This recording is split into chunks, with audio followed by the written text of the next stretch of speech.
ಕಾರಣದಲ್ಲಿ ಈಗ ಅದರಲ್ಲೂ Congress ಪಾಳ್ಯದಲ್ಲಿ DCM Dangal ಜೋರಾಗಿದೆ. ಸಚಿವಗಿರಿ lobby ಕೂಡ ನಡೀತಾ ಇದೆ. ಕೆಲವರು ನಮಗೆ ಡಿಸಿಎಂ ಪಟ್ಟ ಬೇಕು ಅಂತ ಹೇಳಿದ್ದಾರೆ. ಇನ್ನು ಡಿ.ಕೆ. ಶಿವಕುಮಾರ್ ಅವರು ಬೇಡ ಕೊಡಬಾರ್ದು ಅಂತ ಹೇಳ್ತಾರೆ. ಸಚಿವಗಿರಿ ಲಾಬಿ ಕೂಡ ನಡೀತಾ ಇದೆ. ಈಗ ಇದರ ಜೊತೆಯಲ್ಲಿ ಮತ್ತೊಂದು ಗಲಾಟೆ ಕೂಡ ಶುರುವಾಗ್ತಾ ಇದೆ. ಮೂಲ ಕಾಂಗ್ರೆಸ್ಸಿಗರ ದಂಗಲ್ ನಡುವೆ ವಲಸಿಗರ ವರಸೆ ಶುರುವಾಗಿದೆ. ಬಿಜೆಪಿಯಿಂದ ಬಂದವರಿಗೆ ಮಂತ್ರಿಗಿರಿ ಮೇಲೆ ಆಸೆ ಚಿಗುರೊಡೆದಿದೆ. ಮಂತ್ರಿಗಿರಿ ಒತ್ತಡದ ಬೆನ್ನಲ್ಲೇ ಮತ್ತೆ ಬಿಜೆಪಿ ಸೇರ್ಪಡೆ ಅಸ್ತ್ರವನ್ನ ಕೂಡ ಪ್ರಯೋಗ ಮಾಡಿದ್ದಾರೆ. ಈಗ ಹೊಸ ತಲೆನೋವು ಶುರುವಾಗಿದೆ ಸಿಎಂ ಹಾಗೂ ಡಿಸಿಎಂಗೆ.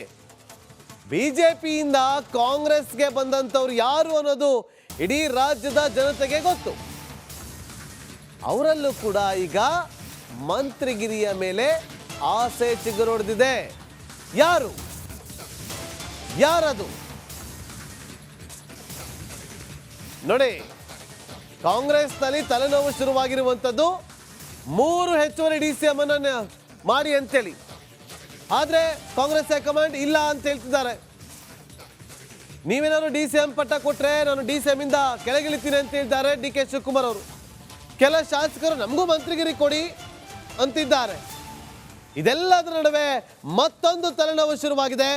ಆ ನಾಯಕ ಕೊಟ್ಟಂತ ಹೇಳಿಕೆ.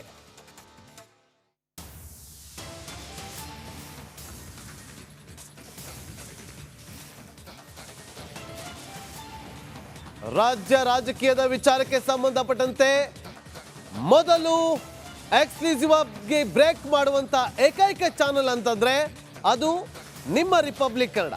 ಈಗ ಮತ್ತೊಂದು ರಿಪಬ್ಲಿಕ್ ಕನ್ನಡ ಪೊಲಿಟಿಕಲ್ಗೆ ಸಂಬಂಧಪಟ್ಟಂತೆ ಸೂಪರ್ ಎಕ್ಸ್ಕ್ಲೂಸಿವ್ ಒಂದನ್ನ ಬ್ರೇಕ್ ಮಾಡ್ತಾ ಇದೆ. ಇದು ರಿಪಬ್ಲಿಕ್ ಕನ್ನಡದ ಮತ್ತೊಂದು ಸೂಪರ್ ಪೊಲಿಟಿಕಲ್ ಎಕ್ಸ್ಕ್ಲೂಸಿವ್ ಸುದ್ದಿ. ಇದೇ ಮೊದಲ ಬಾರಿಗೆ ಮನದಾಳವನ್ನ ಬಿಚ್ಚಿಟ್ಟಿದ್ದಾರೆ ಜಗದೀಶ್ ಶೆಟ್ಟರ್ ಅವರು. ಫಸ್ಟ್ ಟೈಮ್ ರಿಯಾಕ್ಟ್ ಮಾಡಿದ್ದಾರೆ ಮಂತ್ರಿಗಿರಿಯ ವಿಚಾರವಾಗಿ. ನನಗೆ ಲಕ್ಷ್ಮಣ್ ಸವದಿಗೆ ಸಚಿವ ಸ್ಥಾನವನ್ನ ಕೊಡಬೇಕಿತ್ತು ಅಂತೇಳಿ ತಮ್ಮ ಮನದಾಳದ ಮಾತುಗಳನ್ನ ವ್ಯಕ್ತಪಡಿಸಿದ್ದಾರೆ. ಲಕ್ಷ್ಮಣ್ ಸವದಿ ಅವರಿಗೆ ಕ್ಯಾಬಿನೆಟ್ ಸಚಿವ ಸ್ಥಾನವನ್ನ ನೀಡಬೇಕು ಅಂತೇಳಿ ಅವರು ಹೇಳಿದ್ದಾರೆ. ನನಗೆ ಬಿಜೆಪಿಗೆ ವಾಪಸ್ ಬನ್ನಿ ಅಂತೇಳಿ ಆಫರ್ ಬರ್ತಾ ಇದೆ. ಬಿಜೆಪಿ ರಾಜ್ಯ ನಾಯಕರು ಫೋನ್ ಮಾಡ್ತಿದ್ದಾರೆ. ಆದ್ರೆ ವರಿಷ್ಠರ ಮಟ್ಟದಲ್ಲಿ ಏನ್ ತೀರ್ಮಾನ ಆಗಿದೆಯೋ ಗೊತ್ತಿಲ್ಲ ಅಂತ ಅವರು ರಿಪಬ್ಲಿಕ್ ಕನ್ನಡಕ್ಕೆ ಎಕ್ಸ್ಕ್ಲೂಸಿವ್ ಆಗಿ ಹೇಳಿಕೆಯನ್ನ ಕೊಟ್ಟಿದ್ದಾರೆ. ಹಾಗಾದ್ರೆ ಮಾಜಿ ಸಿಎಂ ಜಗದೀಶ್ ಶೆಟ್ಟರ್ ಅವರು ಏನ್ ಹೇಳಿದ್ದಾರೆ ಅದು ಎಕ್ಸ್ಕ್ಲೂಸಿವ್ ಆಗಿ ರಿಪಬ್ಲಿಕ್ ಕನ್ನಡಕ್ಕೆ ನೋಡ್ಕೊಂಡು ಬನ್ನಿ.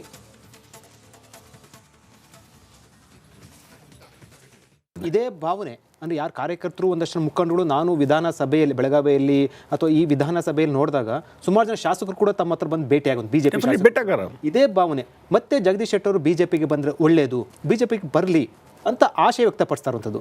ಇದು ತಮ್ಮ ಕಿವಿಗೂ ಬಿದ್ದಿದೆ ಅಥವಾ ತಮ್ಮ ಗಮನಕ್ಕೂ ಕೂಡ ಬಂದಿದೆ? ಇಲ್ಲ, ನನ್ನ ಗಮನಕ್ಕೂ ಬಂದಿದೆ. ವೈಯಕ್ತಿಕವಾಗಿ ಹಲವಾರು ನೀವು ಮತ್ತೆ ಬಿಜೆಪಿ ಬರಬೇಕು ಅನ್ನುವಂಥ ಎಕ್ಸ್ಪ್ರೆಸ್ಸು ಮಾಡ್ತಾ ಇದ್ದಾರೆ.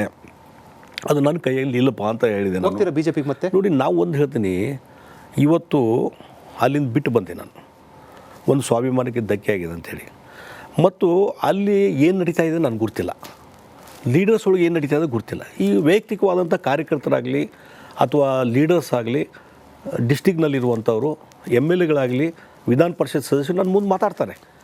ಆದರೆ ಆ ಪಕ್ಷದೊಳಗೆ ಏನು ನಡೆದಿದೆ, ದಿಲ್ಲಿಯೊಳಗೆ ಏನು ನಡೆದಿದೆ ನನಗೆ ಗೊತ್ತಿಲ್ಲ. ಈ ವಿಜಯೇಂದ್ರ ಅವರು ರಾಜ್ಯಾಧ್ಯಕ್ಷರಾಗಿ ಕೊಟ್ಟ ಮೊದಲ ಪ್ರತಿಕ್ರಿಯೆಯಲ್ಲಿ ವಿಜಯ್ ಅವರೇ ಪ್ರಶ್ನೆ ಕೇಳ್ತಾರೆ, ಅನೇಕ ಹಿರಿಯರನ್ನ ಕಳ್ಕೊಂಡ್ಬಿಟ್ಟಿದೆ ಪಕ್ಷ, ವಾಪಸ್ ಕರೆತರ್ತೀರಾ ನಿಮ್ಮನ್ನು ಒಳಗೊಂಡಂತೆ ಅನ್ನೋದಕ್ಕೆ ನೇರವಾಗಿ ಹೇಳ್ತಾರೆ, ಹೌದು ಪ್ರಯತ್ನ ಮಾಡ್ತೀವಿ. ಅಂದ್ರೆ ಬಿಜೆಪಿಯ ನೂತನ ರಾಜ್ಯಾಧ್ಯಕ್ಷರು ಇನ್ ಕೇಸ್ ನಿಮಗೆ ಆಫರ್ ಕೊಟ್ಟರೆ ಬನ್ನಿ ವಾಪಸ್ ಬಿಜೆಪಿಗೆ ಅಂತ ಹೇಳಿ ಶೆಟ್ಟರ್ ಅವ್ರ ನಿಲುವು. ನಾನು ಹೇಳ್ತೀನಿ, ರೇಪ್ ಕ್ವಶನ್ಗೆ ನಾವು ಉತ್ತರ ಕೊಡೋದಿಲ್ಲ. ಅವರು ಹಾಗೆ ಆಫರ್ ಕೊಟ್ಟರೆ, ಮತ್ತೊಂದು ಮಾಡಿದರೆ, ಪಾರ್ಟಿಯವ್ರು ಕರೆದರೆ ಅನ್ನುವಂಥದ್ದಲ್ಲ. ಆ ಪ್ರೊಸೆಸ್ ಯಾವುದೂ ಆಗಿಲ್ಲ. ಆಗಲಾರ್ದೇ ನನ್ನ ಮನಸ್ಸಲ್ಲಿ ಏನಿದೆ ಮತ್ತೊಂದು ನಾನು ಅದ್ರ ಬಗ್ಗೆ ವಿಚಾರ ಮಾಡಿಲ್ಲ. ಅಂದರೆ ಜಗದೀಶ್ ಶೆಟ್ಟರ್ ಅವರಿಗೆ, ಲಕ್ಷ್ಮಣ್ ಸವದಿ ಅವರಿಗೆ ಸಚಿವರನ್ನಾಗಿ ಮಾಡಿ ಪಕ್ಷ ಇನ್ನಷ್ಟು ಸಂಘಟನೆ ಮಾಡ್ಬೋದಾಗಿತ್ತು, ಇನ್ನಷ್ಟು ಎಲ್ಪ್ ಆಗ್ಬೋದಾಗಿತ್ತು, ಸಹಾಯ ಆಗ್ತಾ ಇತ್ತು ಅನ್ನೋದು ಇಲ್ಲ ಕಾರ್ಯಕರ್ತರು? ಡೆಫಿನೆಟ್ಲಿ ಅದು ಪಬ್ಲಿಕ್ ಒಳಗೆ ಒಪಿನಿಯನ್ ಇದೆ.